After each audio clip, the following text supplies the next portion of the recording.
Hi అందరికీ నమస్కారం. నిన్న చందు మార్కెట్కి వెళ్ళినప్పుడు పల్లికాయ తెచ్చారు కదా, కడిగితే చాలా మట్టి వచ్చింది. నీళ్ళలో ఒక గంట సేపు ఉంచిన తర్వాత గిన్నెలో బాటంకి వచ్చిన మట్టిని ఇంచుమించుగా ఒక అరకప్పు అయి ఉంటుంది. ఆ మట్టిని నేను బాల్కనీలో ఉన్న ఒక కుండీలోకి వేసేసాను. ఇక ఈ పావురాలు ఈ స్పేస్నంతా ఆక్యుపై చేసేసాయి. చిన్న చిన్న బర్డీస్ అయితే రానే రావట్లేదు.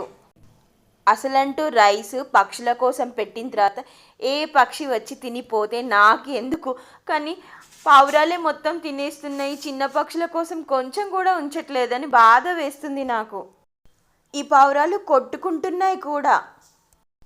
అనవసరంగా పావురాల మధ్య గొడవకి కారణం అవుతున్నానేమో అని అనుకున్నాను. కానీ పర్వాలేదులే, ఇంట్లో పిల్లలు కూడా కొట్టుకుంటారు కదా, మళ్ళీ వాళ్ళే కలిసి ఆడుకుంటారు. ఇవి కూడా అంతే అని సరిపెట్టుకున్నాను. ఇక ఇది చూడండి, చిన్న బుక్కే, రీసెంట్గా ఒక 10 డేస్లో ఫినిష్ చేశాను. ఈ బుక్ మాత్రం ఎన్నో సంవత్సరాల నుంచి ఇంట్లో ఉన్నా. ఇందులో ఉన్న తెలుగు సరళంగా ఉండదు, గ్రాంధికం.